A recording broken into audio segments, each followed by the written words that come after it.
नमस्कार and welcome to Curiously Education. मैं हूं प्रशांत मावानी। डिस्कशन की शुरुआत करते हैं नॉर्मन वोगन के कोट के साथ, dream big and dare to fail. Right, आपके सपने बड़े होने चाहिए, बड़े सपने ही देखिए। एंड रिमेंबर, सिर्फ सपने देखने से कुछ नहीं होगा। ऑफ कोर्स सपने देखना जो है it's like sowing a seed. Right, ये बीज के तौर पर काम करते हैं। तो बड़े सपने देखिए, लेकिन बड़े सपनों को कॉम्प्लीमेंट करनी चाहिए आपकी बड़ी मेहनत, और उसके बाद रिजल्ट जो है ना वो छोड़ दीजिए ऊपर वाले के हाथ में। कई बार ऐसा भी होगा कि आप फेल भी होंगे, एंड फेलियर जो है ना it is part and parcel of our life. आप एक भी ऐसे व्यक्ति को नहीं मिलेंगे जिसने कभी भी फेलियर, जो सक्सेसफुल हैं लेकिन उसने कभी भी फेलियर अचीव ना किया हो। Yes, I am using the word here achieve, क्योंकि फेलियर से हम बहुत सारी चीज़ें सीखते हैं। जब हम उस फेलियर के बाहर आते हैं ना, उसके बाद हम और अच्छे इंसान और वाइज बन जाते हैं। सोचिएगा इसके बारे में। डियर फ्रेंड्स, 12 अक्टूबर 2023 है आज, दिन है Thursday. Welcome to editorials and articles analysis. आज हमारे टेबल पर हैं 5 इंपॉर्टेंट टॉपिक्स। राइट, उसमें सबसे पहला I would like to start the discussion with this one. ये आर्टिकल लिखा है शशि थरूर साहब ने, द हिंदू न्यूज़पेपर का आर्टिकल है। UN security council reform is a song in a loop. इस टाइटल से ही आपको पता चल गया होगा कि ये जो यूएनएससी के रिफॉर्म्स की बात आती है ना, ये सॉन्ग इन ए लूप है, यानी कि ये बार बार बजता ही जा रहा है। राइट, एक लंबे समय से यही कहानी रिपीट होती जा रही है। एक समय पर यह तय किया गया था कि यूनाइटेड नेशंस जो हैं इसकी 50th एनिवर्सरी जब आएगी तब यूएनएससी के रिफॉर्म्स को बहुत ही सीरियसली लिया जाएगा, या फिर रिफॉर्म्स जो है उसकी शुरुआत हो जाएगी 50th एनिवर्सरी पर। 55th एनिवर्सरी भी चली गई, 60th चली गई, 70th चली गई, और आज लगभग 78 ईयर्स हो चुके हैं इस ऑर्गेनाइजेशन के। इतना पुराना ऑर्गेनाइजेशन, 1945 में इसकी स्थापना हुई, और आज 2023 दुनिया पूरी बदल चुकी है, लेकिन एक चीज़ नहीं बदली है, and that is UNSC. Means अभी मैं आपसे बात कर रहा हूं तो मुझे एक नया फ्रेश कोट दिमाग में आया है। वो कहता है ना, change, right, a thing that will not change. Means वो अभी कोट याद नहीं यार, बेसिकली यह कहा जाता है कि चेंज जो है वो it is part and parcel, हमेशा बदलाव होता रहता है। I disagree. United nation security council में और यूएन में बदलाव नहीं होता है। Right, it's ironical.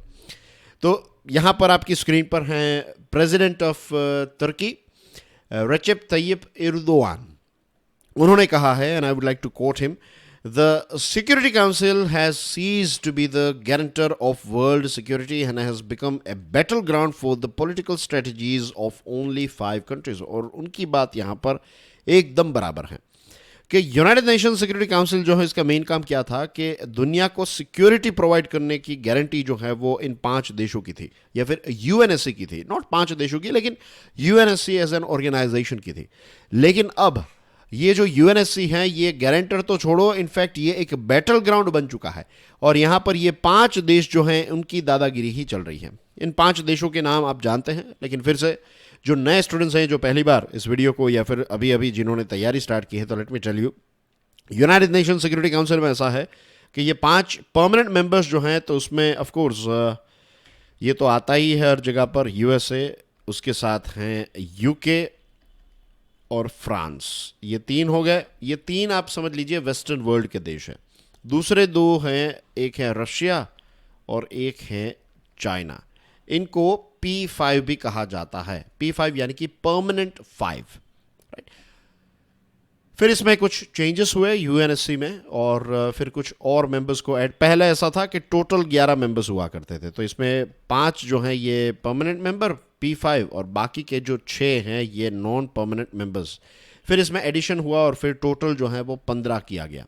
तो 15 में से ऑफ कोर्स जो 5 है ये P5 है, और बाकी के 10 जो हैं ये नॉन परमानेंट मेंबर्स हैं। इनका इलेक्शन होता है, 2 सालों की इनकी टेन्यर होती है, 2 सालों के लिए ये यूएनएससी में बैठते हैं। लेकिन ताकत जो है, रियल ताकत, ये सिर्फ 5 देशों के पास ही है, और यही हो रहा है जो मैंने 5 नाम दिए।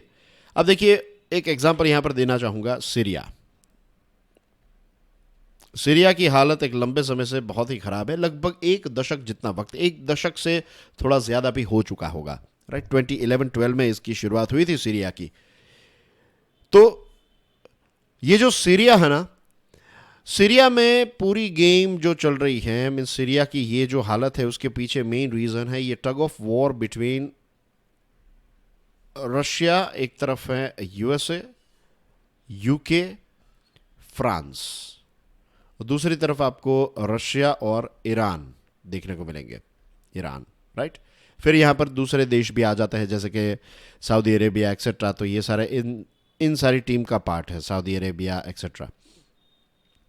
अगर आप प्रॉपर हिस्ट्री पढ़ेंगे सीरिया की कि क्या क्या इश्यूज हुए etcetera, then you will find के मेन जो इश्यू है, चलो उसमें मीन्स ये इश्यू इतना बड़ा हुआ, उसके पीछे मेन रीज़न है कि ये तीन देश, राइट, और फिर रशिया, इनके इश्यूज की वजह से, जिसको कई बार आप ग्रेट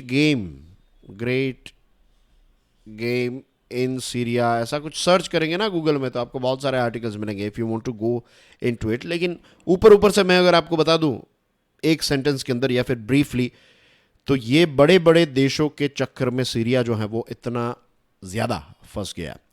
आईसिस वालों के पास हथियार कहाँ से आए, right. If you go into it then you will find कि ये सारी चीज़ें जो हैं ये डेवलप्ड देशों ने, जो वहाँ के रेबल्स हैं, जो बशर अल असद की सरकार अभी सीरिया में हैं, तो उनके खिलाफ जो लोग प्रोटेस्ट कर रहे थे, तो इनको हथियार प्रोवाइड करने का काम ये यूके, यूएसए और फ्रांस ने किया। और उसके बाद ये सारी चीज़ें जो हैं वो आईसिस के पास, या फिर आईसिस का जन्म ही उसी समय पर हुआ जब इनको वेस्टर्न वर्ल्ड से मदद मिल रही थी। तो ऐसे बहुत सारी डर्टी गेम्स जो हैं ये 5 देशों ने खेली है, राइट। अब देखिए, China United nation security council का मेंबर है, एंड वी ऑल नो के पाकिस्तान जो हैं it is like giga factory of terrorism. लेकिन पाकिस्तान के जो बड़े बड़े आतंकी हैं, इनको प्रोटेक्ट करने का काम, इनको बचाता कौन है? जब भी इंडिया कोई भी बात करता है कि हमारे ऊपर ये हुआ वो हुआ, फॉर एग्जांपल 26/11 की भी जब बात आती है, तो चाइना ये पाकिस्तान में बैठे हुए टेररिस्ट जो हैं उनको अपने वीटो पावर से बचा लेता है। तो ऐसे बहुत सारे एग्जाम्पल्स हैं जिससे रेचेप तैयब एर्दोवान साहब की जो ये बात है कि सिक्योरिटी काउंसिल का जो मेन काम था और क्या हो रहा है, राइट, तो ये बात क्लियरली साबित होती है। सिर्फ ये नहीं, एंटोनियो गुटरेस साहब जो यूनाइटेड नेशंस के सेक्रेटरी जनरल हैं, उन्होंने कहा द वर्ल्ड हैज़ चेंज्ड, दुनिया बदल चुकी है। जो स्टार्टिंग में हमने देखा ना, 1945 में इस इंस्टीट्यूशन की स्थापना हुई थी और आज 2023 में हैं हम। दुनिया बदल चुकी है, अवर इंस्टीट्यूशंस हैव नॉट। ये बात सच है कि जो बदलाव कहते हैं कि बदलाव हमेशा होता रहता है, परिवर्तन जो है वो इस सृष्टि का नियम है। भगवान श्री कृष्ण ने भी ये बात बताई थी। लेकिन ये बात इस जगह पर आकर रुक जाती है कि ये इंस्टीट्यूशंस बदलते ही नहीं हैं, इनको बदलने दिया ही नहीं जा रहा है। We can not effectively address problems as they are if institutions do not reflect the world as it is. अगर हमें प्रॉब्लम्स को सॉल्व करना है तो उस हिसाब से इंस्टीट्यूशंस को भी चेंज होना पड़ेगा। आप पुराने तरीकों से नए प्रॉब्लम्स को कैसे सॉल्व करेंगे? It's not possible at all. Instead of solving problems they risk becoming part of the problem. और ये बात उनकी परफेक्ट है कि प्रॉब्लम सॉल्व करना तो छोड़िए, इनफैक्ट ये जो यूएन और ये जो इंस्टीट्यूशंस है ना, यही सबसे बड़ा प्रॉब्लम है। इनकी वजह से ही बहुत सारे प्रॉब्लम्स क्रिएट हो रहे हैं। Again coming back to the example of Syria, Syria में चीज़ें सॉल्व हो जाती, लेकिन ये इंस्टीट्यूशंस इस प्रकार के हैं, इसकी वजह से ये इश्यू और ज़्यादा डीप हो गया। और सबसे बड़ा जहर अगर कोई, मैं कहूँगा दुनिया का सबसे, अगर कोई पूछे कि cyanide, I don't think so cyanide तो एक ही इंसान को मार सकता है या फिर एक लिमिटेड व्यक्तियों को मार सकता है। वीटो पावर जो है उसका जो नुकसान है it is unlimited. Veto power in the sense, अब नए स्टूडेंट्स को ये भी क्विकली समझा दूँ, मैंने आपको P5 बताया ना। मान लीजिए कि यूनाइटेड नेशन सिक्योरिटी काउंसिल के जो टोटल 15 मेंबर्स हैं, इसमें 5 परमानेंट, 10 नॉन परमानेंट, तो इन्होंने मीन्स 14 देश ये कह रहे हैं कि पाकिस्तान में जो आतंकवादी बैठे हैं ये आतंकवादी जो हैं, इनको सज़ा होनी चाहिए, ये वो एक्सेट्रा। लेकिन सिर्फ एक देश में ये P5 की ही बात हो रही है। इसमें बाकी के 4 P5 भी के आगे और बाकी के 10 देश जो हैं, ये टोटल 14 देश ये कह रहे हैं कि नहीं, पाकिस्तान में ये आतंकवादी जो हैं इनके साथ ये होना चाहिए एक्सेट्रा, इनके ऊपर एक्शन लेनी चाहिए। लेकिन एक चाइना, जिसके पास ये P5 के पास जो वीटो पावर है ना, तो चाइना के पास भी वही है। तो एक अकेला देश ये कह दे कि नो, दैट मीन्स नो, आप कुछ नहीं कर सकते। यूनाइटेड नेशंस की जनरल असेंबली कोई चीज़, या फिर जनरल या यूनाइटेड नेशंस के जो मेंबर्स हैं वो मिलकर कोई चीज़ तय करते हैं और ये वीटो पावर वाला देश कह देता है नो, तो फिर बस वो बात वहाँ पर अटक जाएगी। और ये वीटो पावर मिला है कैसे पता है? आज से 76 ईयर्स पहले जो वर्ल्ड वॉर 1 और ख़ास करके वर्ल्ड वॉर 2 के टाइम पर जो युद्ध जीता गया, तो वो जीतने वाले जो देश है उनको दान में दिया गया है ये, राइट, कि चलो आप ये रख लो, ये वीटो पावर। और ये वीटो पावर जब दिया गया था तो ये आशा रखी गई थी इन लोगों से कि आप दुनिया के प्रॉब्लम्स को सॉल्व करेंगे, दुनिया के प्रॉब्लम्स ही आप नहीं बनेंगे। अब यूरोप का देखिए आप, दुनिया की 5% की ग्लोबल पॉपुलेशन को रिप्रेजेंट करता है यूरोप, लेकिन सीट्स कितनी होल्ड करता है? आप देखिए 33%। यूके और फ्रांस, ये दो बड़े देश, और रशिया भी इसमें ऐड हो गया, right, Russia is also part of Europe. तो 3 ऐसे एक ही कॉन्टिनेंट के 3 देशों के पास वीटो पावर है, कैन यू इमेजिन। फिर जापान और जर्मनी, आज भी इनको दुश्मन देश माना जाता है। जो यूएन का चार्टर है वहां पर एनिमी स्टेट्स की लिस्ट में means enemy states means mention किया गया है। 76 ईयर्स पहले, उससे पहले 76 78 ईयर्स पहले इसकी स्थापना हुई यूएनएससी की, यूएन की। लेकिन उससे पहले जो युद्ध ये खत्म जब हुआ ना, युद्ध 45 में ही, मींस आज से 78 ईयर्स पहले की बात है। तो जापान और जर्मनी जो हैं वो आज यूएन का जो बजट है उसके 2nd और 3rd सबसे बड़े कंट्रीब्यूटर्स हैं, लेकिन नहीं, उनको यहां पर सीट जो है वो नहीं दी जाएगी। रही बात दूसरे देशों की, राइट, तो जैसे हमारा देश भारत है, अब वर्ल्ड वॉर 1, वर्ल्ड वॉर 2, इनमें भारत का कंट्रीब्यूशन देखिए, भले ही ब्रिटिश राज के तहत, लेकिन हमारे कितने सारे भारत के लोग जो हैं उन्होंने उसमें पार्ट लिया था। बहुत सारी जगहों पर हमने एक बहुत ही इंपॉर्टेंट रोल प्ले किया है। और आज देखिए भारत की पॉपुलेशन, दुनिया की लगभग 17% पॉपुलेशन हमारे देश में रहती है। इकोनॉमी वाइज आप देखिए कितना बड़ा कंट्रीब्यूशन रहता है। पीस कीपिंग के जो काम होते हैं उसमें, जो पीस कीपिंग, यूएन की पीस कीपिंग की जो फोर्सेस होती है ना, तो उसमें भी भारत का कंट्रीब्यूशन बहुत ही लंबे समय से बहुत बड़ा रहा है। वर्ल्ड वॉर 1, वर्ल्ड वॉर 2 में भी हमारा कंट्रीब्यूशन रहा है। ग्लोबल एक वेटेज है हमारा। ये सारी चीज़ें होने के बावजूद भी भारत जो है वो P5 का या फिर परमानेंट मेंबर नहीं है, परमानेंट मेंबर के लिस्ट में हमारा नाम नहीं है। इसमें सबसे बड़ा इश्यू है यूनाइटेड नेशन का जो चार्टर है, जो अमेंडमेंट्स के बारे में बात करता है कि आपको 2/3 जितनी मेजोरिटी चाहिए जनरल असेंबली में। कंडीशन नंबर 1 ये है।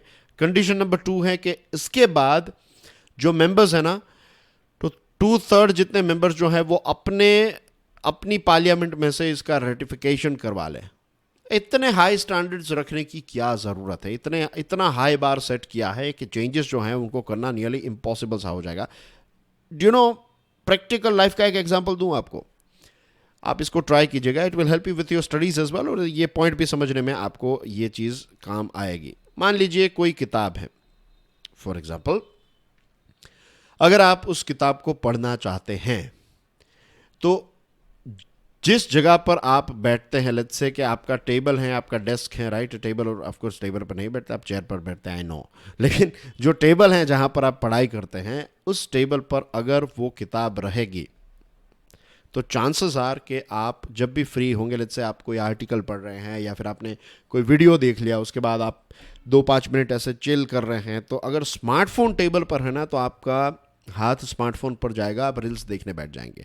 लेकिन स्मार्टफोन अगर वहाँ पर नहीं है, स्मार्टफोन दूसरे कमरे में है और टेबल पर किताब है, तो आप देखिएगा, ऑब्जर्व कीजिएगा कि आपके हाथ जो है ना वो ईजिली किताब पर चले जाएंगे और धीरे धीरे आप 2-3 पेजेस करते करते पता ही नहीं चलेगा कि कब आपने उस किताब को पढ़ लिया। आप सोच रहे होंगे कि सर इसका यूएन के साथ क्या कनेक्शन है? कनेक्शन है। द थिंग इज, जो चीज़ें, ये ह्यूमन बींग्स का स्वभाव है, राइट, ये हमारे अंदर एक इनबिल्ट चीज़ है कि जो चीज़ें ईजीली एक्सेसिबल हैं, ईजीली अवेलेबल है ना, तो वो हम करते हैं। यहाँ पर यूनाइटेड नेशंस के अमेंडमेंट का बार इतना हाई सेट किया गया है कि चेंजेस के ऊपर उतना कोई मीन्स पता है चेंज ही नहीं होगा, लेकिन अगर ये ईजी टू चेंज होता, आई एम नॉट सेइंग कि इतना ईजी हो जाए, लेकिन it should be reasonably easy कि अब 2/3 जनरल असेंबली में अगर 2/3 मेजोरिटी से या फिर 50% मेजोरिटी से कोई चेंज आ गया लेट्स से, उसके बाद यहां पर रेटिफिकेशन मीन्स पार्लियामेंट में रेटिफिकेशन की जरूरत नहीं है, right? Means this is just one thing, right? कि ऐसा ऐसा मीन्स कोई ऐसी बड़ी चीज हो लेट्स से, तो फिर उस पर्टिकुलर देश की सरकार ही कहेगी कि ऑपोजिशन वाले कहेंगे कि नहीं सरकार को इसमें मीन्स इस पर डिस्कशन होनी चाहिए, तो वो उनके देश की बात हो जाती है। लेकिन फिर देश के पॉलिटिक्स की वजह से फिर ग्लोबल पॉलिटिक्स पर एक इम्पैक्ट आ रही है या फिर अमेंडमेंट नहीं हो रहे हैं, तो इसका कोई अच्छा एक सॉल्यूशन निकालने की ज़रूरत है। और इसमें भी अगर ये हो गया लेकिन उसमें से P5 में से किसी एक ने ऑपोजिशन उठाया या फिर विरोध उठाया, then that's it, you are done. Africa as a continent की डिमांड है कि हमें 2 सीट्स मिले। अब ये 2 सीट्स कैसे सिलेक्ट होगी, दिस इज ऑल्सो डिफिकल्ट, क्योंकि इजिप्ट जो है वो दुनिया मीन्स अफ्रीका की सबसे पुरानी संस्कृति है। कल्चर पॉइंट ऑफ व्यू से देखें तो इन्फ्लुएंस काफ़ी ज़्यादा है इजिप्ट का पूरे अफ्रीका में। नाइजीरिया डेमोक्रेसी है और साउथ अफ्रीका जो है वो सबसे बड़ी इकोनॉमी है। तो यहाँ पर इन तीनों के बीच में ही ये ट्रायंगल में क्लैश होगा, तो ये 2 सीट्स जो है वो कैसे डिस्ट्रीब्यूट होगी। साउथ अमेरिका की बात करें तो ब्राज़ील कहता है कि हमें मिलनी चाहिए, अर्जेंटीना और मेक्सिको कहते हैं कि भाई ब्राज़ील के लोग जो हैं ये तो पोर्तुगीज़ बोलते हैं, इज़न्ट इट? और बाकी के जो अर्जेंटीना मेक्सिको जैसे देश हैं वो तो स्पेनिश स्पीकिंग कंट्री है, तो हमारा कल्चर चीज़ें चेंज हो जाती हैं। तो यहाँ पर भी ऐसा इश्यूज़ हैं। तो बहुत सारे ऐसे हर्डल्स को क्रॉस करके फाइनली मीन्स एक बात तो तय है। देखिए छोटे देश जो हैं, बहुत सारे ऐसे छोटे छोटे देश हैं, वो जानते हैं कि भाई अगर हमें परमानेंट मेंबरशिप मिल गई तो हम इतना कुछ चेंज नहीं कर पाएंगे, क्योंकि अभी हमारा उतना वेट नहीं। फॉर एग्जांपल अगर आप मॉरिशस को परमानेंट मेंबर बना देंगे तो उसका इस्तेमाल सिर्फ वोट के लिए ही होगा। लेकिन भारत जैसा देश अगर बनता है तो एक जेन्युइन बदलाव मीन्स भारत का एक वेट है, समझ रहे हैं आप? कनाडा अगेन मीन्स बड़ा देश है इन टर्म्स ऑफ साइज, दुनिया का सेकंड सबसे बड़ा देश है, लेकिन जियो पॉलिटिक्स में Canada it's not that active country. Mauritius भले छोटा देश है लेकिन कनाडा ग्लोबल लेवल पर बस वही है, वो कुछ इतना एक्टिव नहीं रहता है। वो तो अमेरिका पड़ोसी देश है तो सारे काम उनके हो जाते हैं, वरना Canada is not that active when it comes to the world. तो जो ग्लोबली एक्टिव जैसे जर्मनी है of course, right, South Africa है, इंडिया, जापान, जर्मनी, ये सारे देश जो हैं इनको मेंबरशिप मिली। और पुराने जो हैं उनका भी अब फिल्टर लगने की ज़रूरत है कि भाई चाइना, रशिया मीन्स उनकी क्यों ज़रूरत है, तो एक बदलाव डेफिनेटली चाहिए। और ये जो वीटो पावर का जो मिसयूज़ हो रहा है ये तो हमें जल्द से जल्द इसके ऊपर एक ब्रेक लगाने की ज़रूरत है। लेकिन कब? अगेन जो ये आर्टिकल का नाम है ना कि UN security council reform is a song in a loop, ये बात बस चलती ही रहती है। यही सारे पॉइंट्स जो हैं वो हर बार सामने आते हैं, इसके अलावा कोई ऐसा नया पॉइंट नहीं है। थोड़ी हाँ टेक्निकल डिटेल्स शायद आ जाएगी, लेकिन उतना कोई बदलाव मीन्स उतना कोई ऐसी चीज़ नहीं है। अगर आप एक बार इसको अच्छी तरीके से समझ लिया तो you will find its again the same thing, right? लेकिन बदलाव ज़रूरी है, this is very very important. Difference एक छोटा सा येट इंपॉर्टेंट टॉपिक डिस्कस कर लेते हैं। I am going to be very quick with this one. Narrow escape at PGI, fix fire fighting deficiencies on priority. इस प्रकार के इंसिडेंट्स आप लोकल न्यूज़पेपर देखिएगा, आप जिस अलग अलग राज्य के स्टूडेंट्स हैं आप, राइट, तो आप अपने लोकल न्यूज़पेपर में देखिएगा, या तो आपको रोड एक्सीडेंट के केसेस देखने को मिलेंगे या तो आपको कहीं पर फायर के एक्सीडेंट्स देखने को मिलेंगे। ये अलग अलग सीज़न रहती है हमारे देश में। बारिश के समय पर बिल्डिंग्स गिरने के केसेस जो हैं वो आपको देखने को मिलेंगे, कुछ जगहों पर फ्लड के केसेस आपको देखने को मिलेंगे। इस प्रकार की मैन मेड या फिर नेचुरल ऐसे डिजास्टर्स जो हैं वो होते रहते हैं, राइट? नेचुरल डिजास्टर्स को हम कंट्रोल नहीं कर सकते, लेकिन मैन मेड डिजास्टर्स जो हैं उनका नाम ही मैन मेड है क्योंकि ये हमारी वजह से क्रिएट हुए हैं। अब चंडीगढ़ की एक बहुत बड़ी इंस्टीट्यूशन, एक कॉलेज है, मेडिकल साइंस की कॉलेज है, राइट, और यहाँ पर आग लग गई। इसकी नेहरू हॉस्पिटल में एक आग लगी, लेकिन इसमें कोई कैजुअलिटीज़ नहीं है, तो this is a big thing कि यहाँ पर कोई किसी व्यक्ति की मीन्स सभी ने, स्टाफ, डॉक्टर्स, रेस्क्यूअर्स ने मिलकर बहुत ही क्विकली यहाँ पर जितने भी मरीज थे सभी को इवैक्यूएट कर लिया।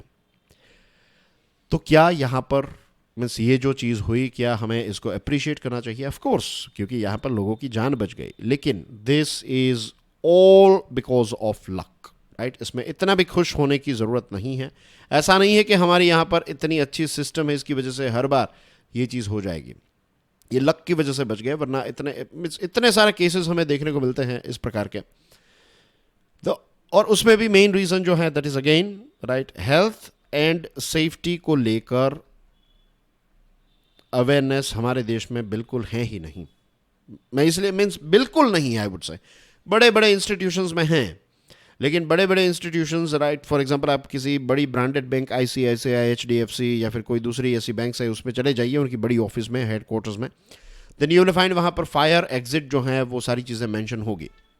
लेकिन वहाँ के स्टाफ को पूछिए, क्या सभी को पता है? कुछ जगहों पर ड्रिल्स होती हैं, लेकिन बहुत कम जगहों पर, बाकी तो ये ऐसा कुछ है ही नहीं। बड़े बड़े बिल्डिंग्स हर जगह पर हमें नज़र आ रहे हैं हमारे शहरों में, लेकिन वहाँ पर क्या फायर सेफ्टी को लेकर ड्रिल्स होती हैं? The answer is no. Just give me 1 second, I will drink some water. Right, तो I was talking about the bank. Bank तो सिर्फ एक एग्जाम्पल है, बहुत सारी ऐसी जगह। तो बेसिकली अवेयरनेस नहीं है, राइट। अब यहाँ पर इंक्वायरी ऑर्डर की गई है आईआईटी रुड़की जो है, तो यहाँ पर आईआईटी रुड़की के द्वारा फायर ऑडिट्स पिछले कुछ समय से किए जा रहे हैं, और यहाँ पर कुछ जगहों पर ड्रिल्स और ट्रेनिंग कंडक्ट हुई। तो इसकी वजह से रिस्पॉन्स जो है वो काफ़ी ज़्यादा प्रॉम्प्ट रहा, काफ़ी क्विक रहा। लेकिन इसमें भी एक इश्यू है। द थिंग इज कि कुछ ऐसी चीज मीन्स यहाँ पर जो सारी बिल्डिंग्स है वो सारी की सारी बिल्डिंग्स को, पीजीआई की सारी बिल्डिंग्स को ये सर्टिफिकेट नहीं मिला है क्लियरेंस का। 16 बिल्डिंग्स में से सिर्फ एक ही बिल्डिंग को क्लियरेंस मिला है कि भाई ये सेफ्टी के पॉइंट ऑफ व्यू से बराबर है। बाकी की जो बिल्डिंग्स हैं वहाँ पर सेफ्टी जैसी कोई चीज़ नहीं है। फायर फाइटिंग कैपेसिटी की डेफिशिएंसीज हैं, और ये सिर्फ मीन्स यहाँ पर मैं किसी एक इंस्टीट्यूशन के बारे में नहीं, इस इंस्टीट्यूशन के माध्यम से हम पूरे देश की बात कर रहे हैं, राइट। तो यहाँ पर ये चीज़ को हमें सीरियसली लेना चाहिए, राइट। फिर कई बार क्या होता है कि इंश्योरेंस के और ये सारे इश्यूज भी हो जाते हैं कि भाई आपने वहाँ पर ये फायर सेफ्टी और ये इंश्योरेंस कंपनीज जो है वो फिर फॉल्ट निकालने बैठ जाएगी कि आपके वहाँ पर ये नहीं था, वो नहीं था, तो फिर हम आपको इंश्योरेंस नहीं दे सकते। तो इसकी अवेयरनेस जो है, आई थिंक अब स्कूल ही एक ऐसा इंस्टीट्यूशन है जहाँ से इसकी शुरुआत की जा सकती है। और फिर मीन्स क्योंकि बिजनेसेस को तो काफ़ी बार सरकार मीन्स रूल्स तो हैं लेकिन फॉलो नहीं कर रहे। एटलीस्ट लेट्स होप कि हमारे जो न्यू जनरेशन के बच्चे हैं वो शायद इसको थोड़ा सीरियसली लें।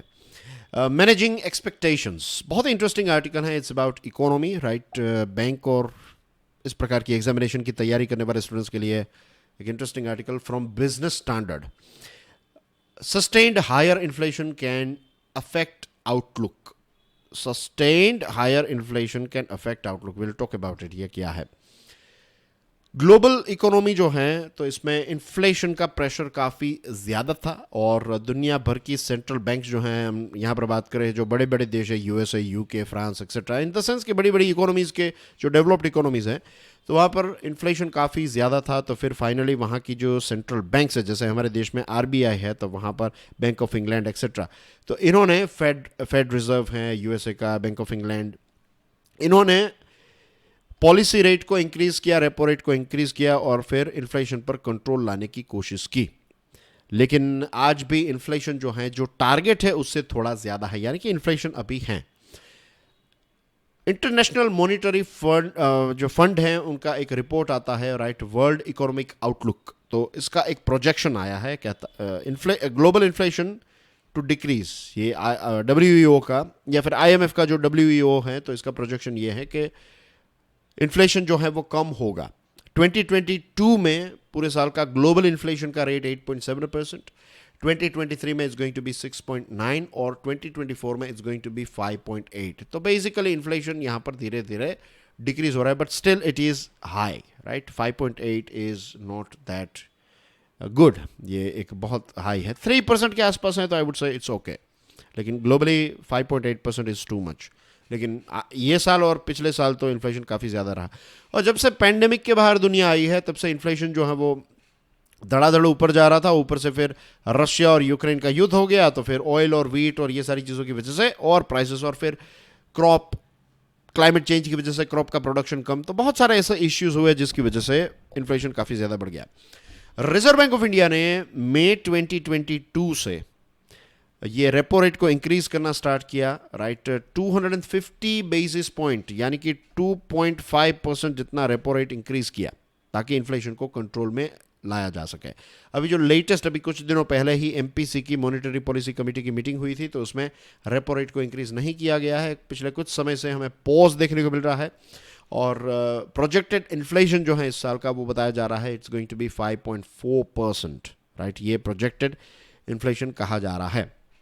अब डियर फ्रेंड्स, यहां पर एक और इंटरेस्टिंग चीज जो हमें जानने को मिल रही है, दैट इज कि inflation expectations significantly influence inflation dynamics. कि अगर इन्फ्लेशन ज्यादा ऐसा नजर आ रहा है, एक्सपेक्टेड है कि इन्फ्लेशन ज्यादा होगा, तो फिर इन्फ्लेशन ज्यादा होगा ही होगा। आप सोच रहे होंगे means what are you trying to say? The thing is कि कई जगहों पर मीन्स ये चीज अब एक नई थियरी सामने आई है, दैट इज कि अगर आप ये एक्सपेक्ट कर रहे हैं कि इन्फ्लेशन ज़्यादा होगा, तो फिर सारे कैलकुलेशंस जो हैं वो उसी दिशा में जाएंगे और फिर इन्फ्लेशन जो है वो मीन्स लोग फिर कम पैसे खर्च करेंगे, राइट। अब आप मानकर चल लीजिए, मीन्स अगर कोई आपको कहे कि भाई अब तो सिचुएशन बहुत ख़राब होने वाली है, मार्केट बहुत ख़राब है, तो ये सेंटिमेंट्स एक बार फैलने लगे तो उसके बाद इन्फ्लेशन अगर नहीं भी है तो भी लोग इस प्रकार का बिहेवियर करेंगे, पैसे कम खर्च करेंगे, कोई नया इन्वेस्टमेंट नहीं करेगा, राइट। तो ये बातें जब बहुत ज़्यादा फैल जाती है ना, तो फिर चीज़ों पर एक डिस्टर्बेंस हमें क्रिएट होता है, क्योंकि मार्केट जो है वो सिर्फ फैक्ट्स पर नहीं चलती है। रिमेंबर दिस थिंग, मार्केट्स जो है वो सेंटीमेंट्स पर भी चलती है और ज़्यादातर तो सेंटीमेंट्स पर ही हम डिसीजंस लेते हैं। वो एक अलग बात है, अलग डिस्कशन है, but this is how it works. So near term inflation expectations better predict actual inflation. जो नज़दीक के जो इन्फ्लेशन के एक्सपेक्टेशंस हैं उससे हम एक एक्चुअल इन्फ्लेशन का एक अच्छा आंकड़ा लगा सकते हैं। Developing country central banks benefit from forward looking agents. अगर पीछे क्या हुआ वो सारी चीज़ों की चिंता छोड़कर आगे हम क्या कर सकते हैं इस पर अगर फोकस करें, तो डेवलपिंग देश की सेंट्रल बैंक जो है वो कुछ सही स्टेप्स उठा सकती है, ऐसा ये आर्टिकल कह रहा है।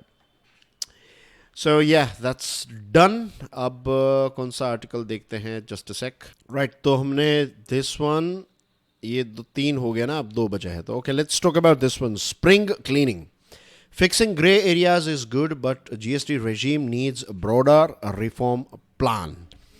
स्प्रिंग क्लीनिंग का मतलब पता है? एक साल के अंदर जब हम दिवाली के समय से पहले जो हम घर की पूरी सफाई करते हैं ना, तो इसको कहते हैं स्प्रिंग क्लीनिंग। स्प्रिंग के समय पर या फिर स्प्रिंग से पहले जो क्लीनिंग की जाती है, तो ये अंग्रेजी मीन्स वेस्टर्न वर्ल्ड का एक टर्म है स्प्रिंग क्लीनिंग। स्प्रिंग समय पर इसको अच्छी तरीके से अपने घर को साफ कर लिया। तो जब आप बड़े बदलाव करते हैं तो इसको कई बार स्प्रिंग क्लीनिंग कहा जाता है। तो जीएसटी काउंसिल जो है उसने कुछ पुरानी चीज़ों को हटाया। फॉर एग्जांपल बैंक लोन्स जो हैं, तो उसमें अगर पर्सनल गारंटर हैं तो उसके ऊपर टैक्स लगता था, right. Tax on corporate and personal guarantees of for bank loans, तो ये चीज़ को हटा दिया गया है। इसके साथ जो मोलेसेस हैं तो इस पर 28% जीएसटी रेट लगता था, अब इसको 5% किया गया है। और इसके पीछे मेन लक्ष्य ये है कि जीएसटी थोड़े पैसे बच जाएंगे, किसानों के हाथ में आएंगे। जो मील्स हैं तो उनके पास पैसे बचेंगे, तो they would be able to give it to kisan, farmers को फटाफट देंगे। और जो कैटल फीड हैं उसकी कॉस्ट कम आएगी, तो मिल्क और सारी चीज़ों की कॉस्ट भी कम आएगी। तो ये कुछ चीज़ों को ध्यान में रखते हुए जीएसटी काउंसिल ने ये डिसीजन लिया। इसके साथ ये भी एक अच्छा डिसीजन लिया कि जो एक्स्ट्रा न्यूट्रल अल्कोहल हैं, ईएनए जिसको कहते हैं। अब ईएनए का जो मेन काम होता है कि जो लिकर है, अल्कोहल मीन्स जो एक शराब बनाने की जो पूरी प्रोसेस है, तो इसमें ईएनए का एक बहुत इंपॉर्टेंट रोल रहता है। तो ईएनए पर काउंसिल ने यह डिसाइड किया है कि जीएसटी इस पर नहीं लगाया जाएगा। अगर राज्य सरकारें चाहें तो फिर राज्य सरकारें इस पर टैक्स लगा सकती हैं, जीएसटी इस पर नहीं लगेगा। क्योंकि अल्कोहल जो है उस पर जीएसटी नहीं लगता है, उस पर आज भी सेंट्रल और स्टेट गवर्नमेंट अपने अपने लेवल से अलग अलग टैक्सेस लगाती हैं, ठीक है। तो पेट्रोल पर भी वही चीज़ है, इलेक्ट्रिसिटी पर में भी वही चीज़ है, राइट। ये कुछ ऐसे प्रोडक्ट्स हैं जो एग्जेम्प्टेड हैं।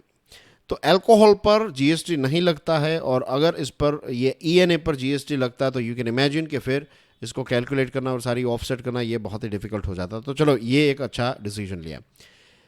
काउंसिल की मीटिंग्स भी काफ़ी ज़्यादा इंक्रीज़ हुई है, राइट। 2023 में 4 मीटिंग्स हुई और 3 मीटिंग्स जो हैं वो पिछले 4 महीनों के अंदर हुई हैं। इसी के साथ जो जीएसटी एपेलेट ट्रिब्यूनल जो हैं, तो इनमें जो जजेस है फॉर एग्जांपल, तो उनकी एज को लेकर एक लंबे समय से डिसीजन नहीं लिया जा रहा था, तो अब दूसरे ट्रिब्यूनल्स के जो रूल्स हैं वही यहाँ पर अप्लाई होंगे।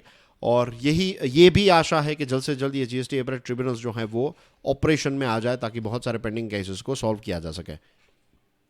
नाउ डियर फ्रेंड्स, काउंसिल जो है ये जीएसटी कॉम्पनसेशन, सेस और सर चार्जेस पर डिस्कशन करना चाहता है और कोविड के बाद ये मार्च 2026 तक ये तय किया गया है कि लग्जरी और सिन गुड्स पर सेस जो है वो लगता रहेगा, राइट। तो अब कुछ और चीज़ों पर भी शायद ऐड हो सकता है, कुछ ऐसी चीज़ें हैं जिस पर ये सेस नहीं लगना चाहिए, लेकिन चलो लग रहा है, तो इसमें कुछ चेंजेस करने की ज़रूरत है और जीएसटी को और ज़्यादा सिंप्लीफाई और रैशनलाइज करने की ज़रूरत है। जब जीएसटी को इंट्रोड्यूस किया जा रहा था तो उससे पहले जीएसटी जो है इसको गुड एंड सिंपल टैक्स कहा जाता था कि इससे चीज़ें जो हैं वो बहुत ही ज़्यादा सिंपल हो जाएगी, जो एक कॉम्प्लेक्स टैक्स का स्ट्रक्चर है ये चला जाएगा। लेकिन ऐसा अभी तक नहीं हुआ है, इतने साल हो गए, 2017 में इसको लॉन्च किया गया था, इज़न्ट इट। तो तब से लेकर आज तक देखिए अभी भी चीज़ें काफ़ी कॉम्प्लेक्स है, इसको और ज़्यादा सिंप्लीफाई करने की ज़रूरत है। चलो इस दिशा में जा रही है चीज़ें, नो डाउट अबाउट इट। लेकिन इलेक्ट्रिसिटी, पेट्रोलियम, अल्कोहल, कुछ ऐसे एक्सक्लूडेड प्रोडक्ट्स जो हैं या फिर आइटम्स जो हैं, इनको फिर अब जीएसटी रिफॉर्म्स में इनको ऐड करने की ज़रूरत है और उसके जो टैक्स के स्लैब्स हैं, मल्टीपल रेट स्ट्रक्चर जो हैं, तो इसी दिशा में आगे बढ़ने की बात थी कि फ्यूचर में लेट्स से एक ही ऐसा टैक्स रेट रहे, कैसा let's say for example I am just giving you a number, let's say 10%, तो सारी चीज़ों पर 10% लगे। और कुछ ऐसी चीज़ें हैं, बहुत कम ऐसी चीज़ें हैं जिन पर 28% या फिर 30% लगाया जा सकता है, let's say tobacco, something like that. लेकिन फिर आप लग्जरियस कार्स और इन सारी चीज़ों पर लगा रहे हैं तो it's not helping, you know. लोग, पैसे वाले लोग गाड़ी खरीद रहे हैं, लेकिन इतने एक्सपेंसिव होने के बावजूद लोग, अब देखिए, डू यू नो फॉर्च्यूनर जो है, it's a very famous car in our country, right. Fortuner की रियल कीमत अगर आप देखेंगे तो इट्स समवेयर अराउंड 20-25 लैक्स, उसमें उतना कुछ है भी नहीं, टू बी ऑनेस्ट, राइट। चलो 4x4 कैपेबिलिटी है, वो टोयोटा का इंजन है, it's a very good engine, no doubt, Toyota engine बनाने में मास्टर है। इंटीरियर देखा है कभी आपने? बकवास इंटीरियर है, लेकिन people are paying 55-60 lakh rupees for Fortuner new one. पता है क्यों? उसमें 50% जितना तो टैक्स, 48% जितना तो टैक्स हो जाता है। अगर आप 50 लाख पे कर रहे हैं तो रफली अगर 25 लाख रुपए तो टैक्स में जा रहे हैं उसमें, फॉर्च्यूनर में। तो यू सी, इसमें थोड़ा चेंज करने की ज़रूरत है। नो डाउट सरकार को, एक अगर आप कोई फॉर्च्यूनर खरीदेगा तो सरकार की जेब में डायरेक्टली 25 लाख रुपीस आ जाएंगे, 25, 22 समथिंग लाइक दैट। तो सरकार को तो मज़ा आएगा, लेकिन फिर बहुत सारे प्रोडक्ट्स और उसके प्रोडक्ट्स बिकने के बाद जो सर्विस और उस सारी चीज़ों में जॉब्स जनरेट होगी, ये सारी चीज़ों में एक बहुत बड़ा डिफरेंस आएगा। तो एक रैशनलाइज की तरफ जाने की ज़रूरत है। आई एम नॉट सेइंग आज के आज चले जाए, लेकिन धीरे धीरे इस दिशा में अब थोड़ी स्पीड बढ़ाने की ज़रूरत है। अब जीएसटी जो है वो भी धीरे धीरे पुराना होता जा रहा है, right. It's not something new now. And then we have this one, ये वाला article, battle ground Gaza, Israel must take the lead to rescue hostilities. पीछे आप देख सकते हैं अल अक्सा मॉस्क हैं और सितंबर के समय में यहाँ पर अल अक्सा में इश्यूज चल रहे थे और इसकी वजह से फिर जो दूसरी तरफ ये गाज़ा स्ट्रिप है वहाँ से एक बहुत बड़ा अटैक हुआ। मैंने एक वीडियो भी बनाया था कि मीन्स आपने देखा होगा, नहीं देखा है तो देख लीजिए उस वीडियो को। उसमें मैंने एक्सप्लेन किया है कि इज़राइल दुनिया की बेस्ट इंटेलिजेंस और काउंटर टेरर नेटवर्क होने के बावजूद भी इज़राइल वॉज ऑफ गार्ड। पता ही नहीं था कि इतना बड़ा अटैक उन पर होने वाला है, लेकिन हो गया।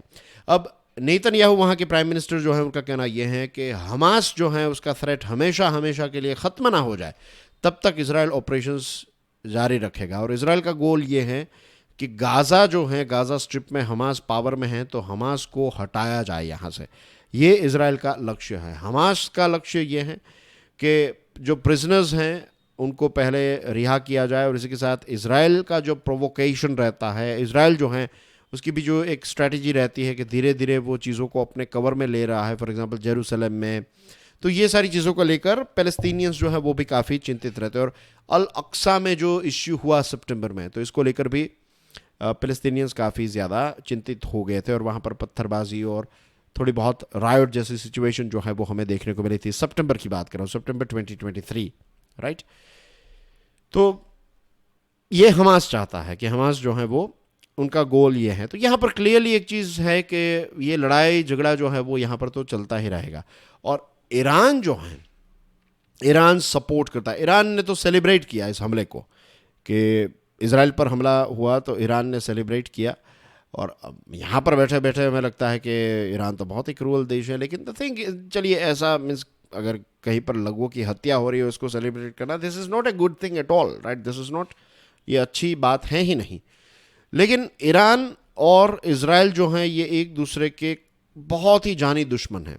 और ईरान जो है वो हिजबुल्लाह को सपोर्ट करता है, हिजबुल्लाह जो है वो हमास को सपोर्ट करता है। और मज़े की बात यह है कि ईरान जो है वो एक शिया कंट्री है, राइट? और ये जो हमास हैं ये प्योर सुन्नी ऑर्गेनाइजेशन है, यानी कि ये सुन्नी मुसलमानों का, मीन्स दुनिया के सारे मुसलमान नहीं, लेकिन ये जो हमास के लोग हैं दे आर सुन्नी, राइट? और ईरान जो है दे आर शिया। अब टेक्निकली एक दूसरे के साथ वैसे उतनी ज़्यादा बनती नहीं है ईरान की और सऊदी की, फॉर एग्जांपल। लेकिन यहाँ पर बहुत ही ये आश्चर्यचकित बात है, मीन्स आश्चर्य होता है कि भाई ईरान इसको सपोर्ट कर रहा है, हमास को। हाँ, क्यों? क्योंकि इजराइल है, राइट? तो यहाँ पर दोनों का कॉमन अगर कोई दुश्मन है हमास का और ईरान का, तो दैट इज इजराइल। तो इस वजह से ये दोनों की पार्टनरशिप है। बट एनीवेज, देखिए इजराइल जो है वो जीत सकता है, उसमें कोई डाउट नहीं। इजराइल के पास फायर पावर, सारी चीज़ें हैं, हथियार और सारी चीज़ें, इजराइल ईजिली जीत सकता है। हमास इज मीन्स कोई टक्कर नहीं दे सकता। चलो एक अटैक कर लिया, लेकिन हमास जो है वो ओपनली, अब इजराइल एयर स्ट्राइक कर रहा था, हमास के पास कोई फाइटर जेट्स नहीं है कि वो एयर स्ट्राइक करेगा। लेकिन पीस एफर्ट्स जो हैं उन पर जब तक काम नहीं होगा तब तक ये जो हार्ड पावर जो है ना उसका इस्तेमाल होता रहेगा। यहाँ पर जो कमी है clearly that is soft power की, ये मिसिंग है यहाँ पर इस क्षेत्र में। सिर्फ आपके पास अच्छा सर्वेलेंस, ये सारी चीज़ें, इसका मतलब ये नहीं है कि पीस अचीव मीन्स इजराइल के पास दूसरा ऑप्शन भी नहीं, इसराइल को इतना हार्ड रहना भी पड़ेगा। लेकिन ये सारे देशों को समझने की एक ज़रूरत है कि अब यहाँ पर इस क्षेत्र में हार्ड पावर कम काम करेगा। लॉन्ग टर्म के लिए अगर आपको चाहिए तो सॉफ्ट पावर से, राइट? सॉफ्ट पावर यानी कि बातचीत, डिप्लोमेसी, इन सारे जो इश्यूज़ हैं उनको कैसे सॉल्व किया जा सकता है, और ये सारी चीज़ों के माध्यम से इसको सॉल्व किया जा सकता है। दूसरी एक चीज़ यहाँ पर ऐड करना चाहूँगा and then we will end the discussion. देखिए एक लंबे समय से इजराइल और सऊदी और ये सारे देश जो हैं, या फिर I would write here Israel और सुन्नी देश जो हैं, Sunni countries, because Sunni countries जो हैं वो पैलेस्टाइन का जो कोज है उसको सपोर्ट करने वाले देश रहे हैं, राइट? तो इजराइल और सुन्नी देशों की एक लंबे समय से एनिमोसिटी चल रही है, एक दुश्मनी चल रही थी।